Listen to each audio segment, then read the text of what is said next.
অত্যন্ত পরিতাপের বিষয়। আজকে ঘোড়াশাল পলাশে যে ঘটনা ঘটেছে তা হৃদয় বিদারক, এবং আজকে এই দেশের মানুষ চিন্তা করবে যে আমরা একটি স্বৈরাচারকে বিদায় দিয়েছিলাম কি কারণে।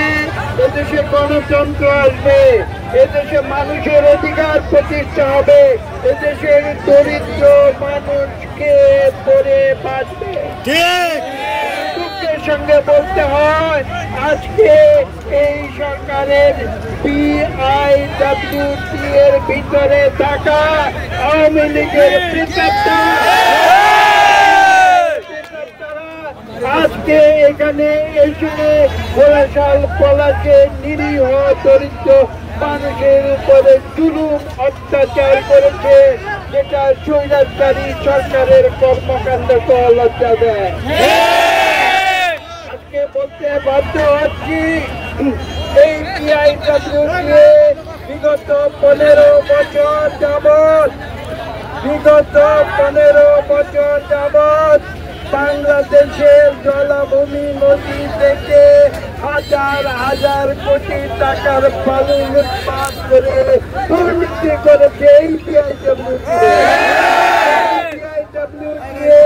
আজকে ঘোড়াশাল পলাশে তারা আইন দেখাতে চায়। কিসের আইন? দরিদ্র মানুষকে শোষণ করে কি কোনো গণতান্ত্রিক দেশের আইন হতে পারে না? আজকে এখানে কি করেছে তারা দুর্নীতি করেছে, এটা আজকে স্পষ্ট হয়ে গিয়েছে যে স্বৈরাচারী সরকারের বিদায়ের সঙ্গে সঙ্গে তাদের যে দোষর, তাদের যে প্রেতাত্মা, যারা দুর্নীতির মাধ্যমে মানুষের কাছ থেকে ঘুষ খেয়ে যারা দুর্নীতি করেছে, অন্যায় করেছে, আইনের বিরুদ্ধে কাজ করেছে, তারা আজকে ঘোড়াশাল পলাশিয়েছে। এখানে নিরীহ মানুষের কাছে ঘুষ না পেয়ে তারা তাদেরকে অন্যায় ভাবে উচ্ছেদ করেছে। আজকে সেই অন্যায়কারী বিদাসের কর্মকর্তারা যদি এখানে আসার পরে তাদেরকে ঘুষ দেওয়া হতো, তাহলে তারা হাত গুটিয়ে তাদের বুলডোজার ফিরিয়ে নিয়ে তারা ঘরে ফিরে যেত। আজকে আমরা সেটা হতে দেই নাই। আজকে দ্বিতীয় স্বাধীনতা পেয়েছে বাংলাদেশ, এখানে গণতন্ত্র হবে, এখানে দুর্নীতি দুঃশাসনের রাজনীতি প্রশাসন চলবে না।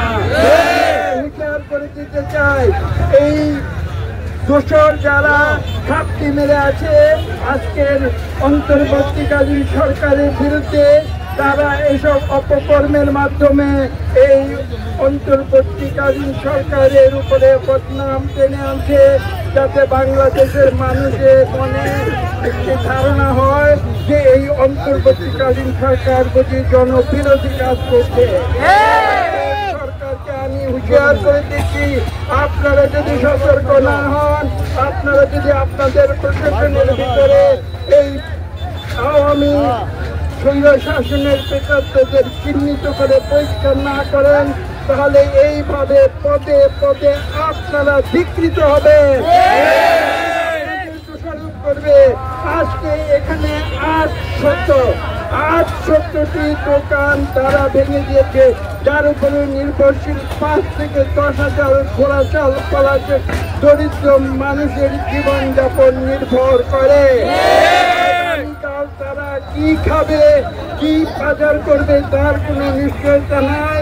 তারা সব জীবনযাপন করে, তারা ছোট্ট ব্যবসা, স্মল স্কেল ইন্ডাস্ট্রি যাকে বলে বা স্মল স্কেল এন্টারপ্রাইজ যাকে বলা হয়, সেই একটি দোকান হয়তো 10 ফুট বাই 10 ফুট, তারা কোথাও পান বিক্রি করে, তারা কোথাও তরকারি বিক্রি করে, তারা কোথাও ডাল বিক্রি করে, তারা কোথাও চাল বিক্রি করে। এগুলি করে তারা নিজের সবভাবে নিজের জীবিকা উপার্জন করত। আজকে এই PIWT এর কার্যক্রমের কারণে তাদের সৎ জীবন যাপনের পথ তারা বন্ধ করে দিয়েছে। এটা কোনো গণতান্ত্রিক দেশের আইন হতে পারে না। আজকে আমি এর তীব্র প্রতিবাদ জানাচ্ছি। এই ব্যবস্থা নিতে এখানকার জেলা প্রশাসন এবং এখানে যে উপজেলা প্রশাসন এই উভয় প্রশাসনকে বাইপাস করে ঢাকা থেকে দুর্নীতিবাজ কর্মকর্তারা এসে এখানে এই অপকর্ম সেরে গিয়েছে, যাতে এই তত্ত্বাবধায়ক অন্তর্বর্তীকালীন সরকারের বদনাম হয়। এটা কোনো সরল বিশ্বাসের কাজ নয়। আজকে তারা আইন দেখাতে এসেছে। আমি প্রশ্ন করছি, বিগত 15 বছরের স্বৈরাচারী আওয়ামী সরকার আমাদের এই আইন কোথায় ছিল? তারা তখন কেন আইন দেখায় নাই? এই সরকারের প্রতি বিএডব্লিউটির প্রতি করতে চায়। এখানে আরো বলা প্রয়োজন, আজকে এই বিআইডব্লিউটি এখানে যেটা করেছে, যেটা এই দেশের মানুষ কখনো গ্রহণ করবে না। আমি স্পষ্ট ভাষায় বলে দিতে চাই, আজকে এখানে যারা ক্ষতিগ্রস্ত হয়েছে প্রত্যেকটি মানুষকে এই সরকারকে ক্ষতিপূরণ দিতে হবে, তাদের দোকানপাট পুনর্নির্মাণ করে দিতে হবে, যারা সৎভাবে জীবনযাপন করতে চায়, জীবনযাপন করতে পারে, সেই ব্যবস্থা এই সরকারকে করে দিতে হবে। এখানে বলা প্রয়োজন আজকে বিআইডব্লিউটি এখানে আইন দেখাতে এসেছে, তার উপরে আইন দেখাতে এসেছে, দরিদ্র কতগুলি দোকানপাট ভেঙে তারা আইন দেখাতে এসেছে। আমি এখানে টেলিভিশন ক্যামেরাকে অনুরোধ করবো, এই ধ্বংসপ্রাপ্ত বাজার, সেই বাজারটি বিগত 25 বছর যাবৎ এখানে আছে। আপনারা তার